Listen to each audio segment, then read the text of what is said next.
What is up, everybody? Sven Diesel here. We're going to be tying up the balanced damsel nymph using Fly Skinz damsel tails. This is Jonathan Kiley's stencil, and we're basically turning the nymph we did into a balanced damsel. So we have here, I've been testing these all night, trying to get the perfect balance, and what I've found out is I tie them pretty much like I do one of my balanced leeches. So the tail doesn't affect it too much. We're going to be tying this on an FW 550 by Arex. We've got some Semperfli. This is some 12/0 just in white. And we'll go ahead and start our thread on the shank of the hook and lay down a nice little thread base here, working our way back to the bend, and then work our way back up, and then we'll trim out our tag end. The reasoning is we're going to be tying in, to make it balanced, an embroidery pin. It's a number 17. It's 1.25 inches. I picked it up at the craft store. I think it was Joann's. You can also purchase them on Amazon, but we're going to basically use that thread layer to secure it to the hook shank, and that helps give it a little bit more of a grip or bite.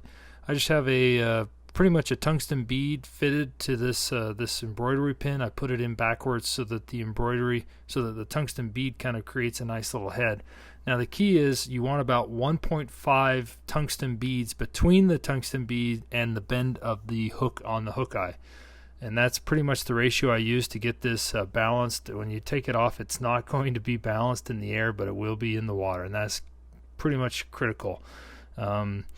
I've done a few videos on balanced leeches, and water, current, wind, everything affects these so much that we want to try and get it as close to balance as possible. But does it really matter if it's perfectly balanced? I say no.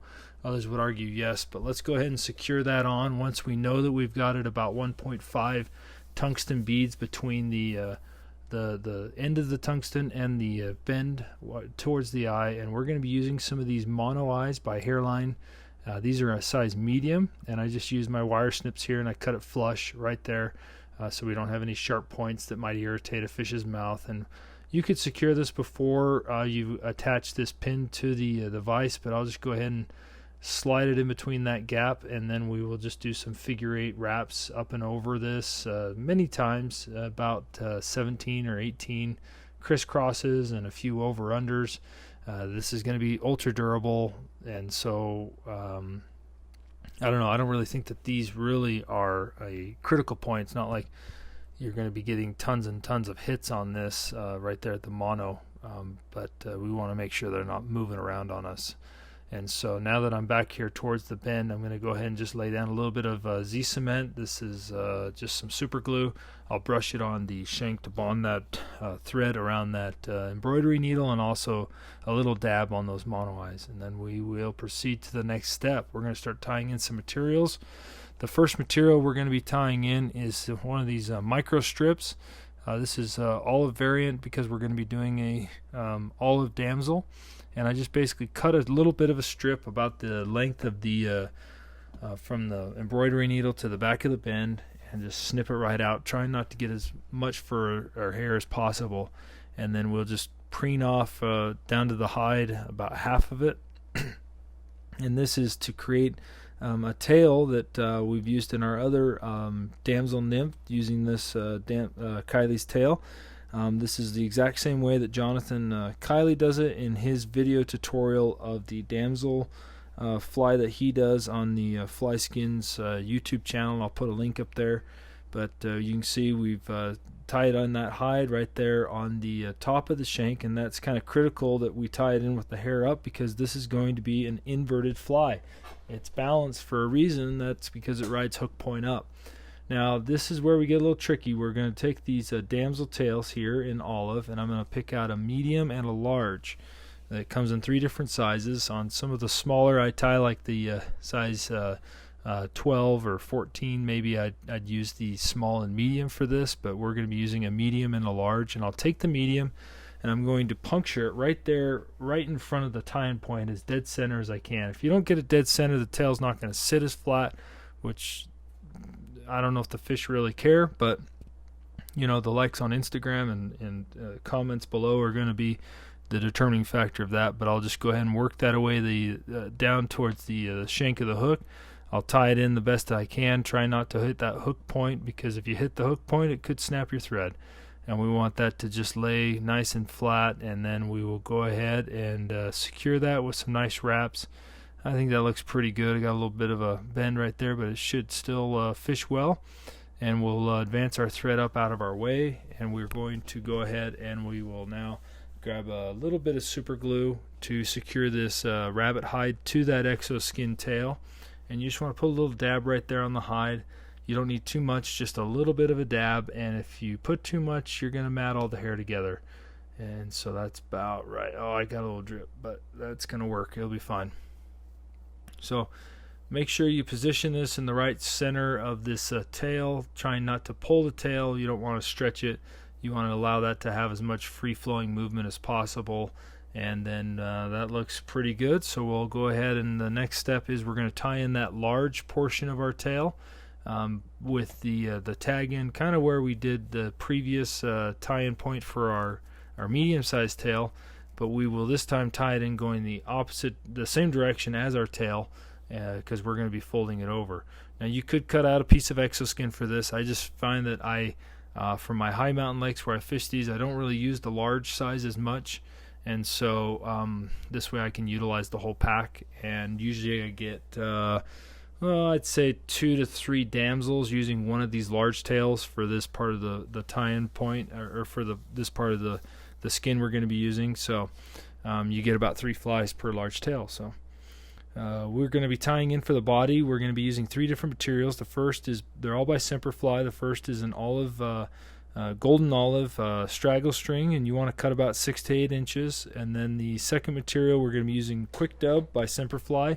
This is a golden olive as well, and we'll cut that 6 to 8 inches. And then the last material is a dark olive. These 3 combined will add flash, contrasting dark and light colors, and we're going to be tying them all in right here on the shank of the hook, and we will be twisting them up together to form our dubbing body, basically.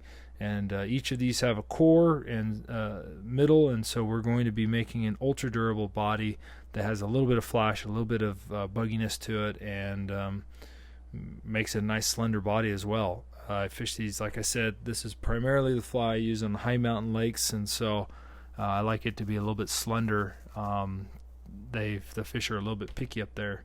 They don't see those real chunky damsel flies too often. So we'll go ahead and tie those all in now, and we'll work our way getting ready to basically take a little bit of moisture, lick your fingertips, and then just twist these 3 items together.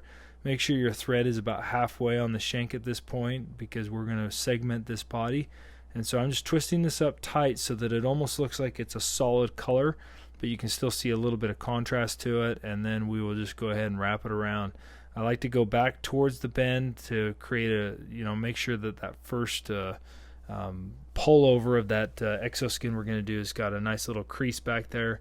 And then we'll advance up and wrap over itself a couple times, maybe. Just use your best judgment for how thick of a body you want this. And then we'll go ahead and just tie that off with about 2 or 3 wraps behind, and then we'll advance a little bit of thread in front of it and behind again, and make sure it's nice and secure. Now for the exoskin tail here, we want to pull that semi-tight, trying to keep it in center on the I guess the underside of the shank. But technically it's the top now, maybe. And so we'll just secure that all with some nice 4 or 5 wraps, and then advance our thread up to right behind the tungsten bead. We'll twist up our material again, and then we will just go ahead and palmer that around, and making sure to just keep in uniformity with our previous rear body. And we'll just advance that up to a wrap behind the hook eye, and then we'll kind of figure eight this around those mono eyes, and then tie it off right here between the mono eyes and the tungsten with about 2-3 wraps over the top, a few in front, and then we are good to cut this out. That is nice and secure. And so cut that out, and then make sure you don't get any stragglers. And then this is the critical part. We'll move our thread back behind that hook eye, behind the mono eyes, and then use your bodkin to just kind of poke a hole right there. And I went a little bit far there, but that should still be durable enough. And so we'll just go ahead and tie that in right there, and we're not really going to see my little mess up there, but Go ahead and tie that right there behind the eye so that our hook eye is exposed, so we won't have to worry about fouling up on that.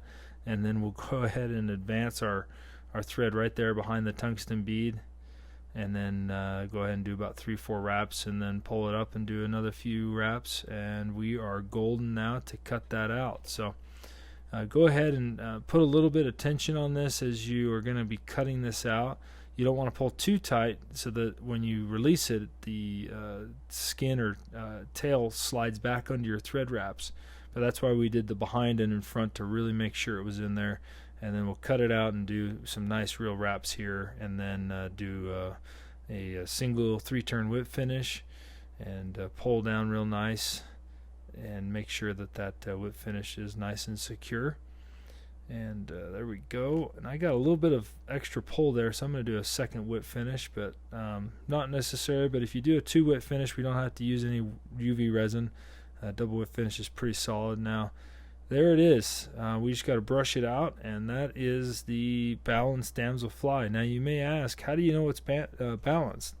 Well, whenever I'm tying up a new size or a new pattern like this, I always make sure to water test the first couple, because I want to make sure that I don't just make a half dozen or a dozen or a couple dozen, and then you test it on you go fish it and it didn't work right.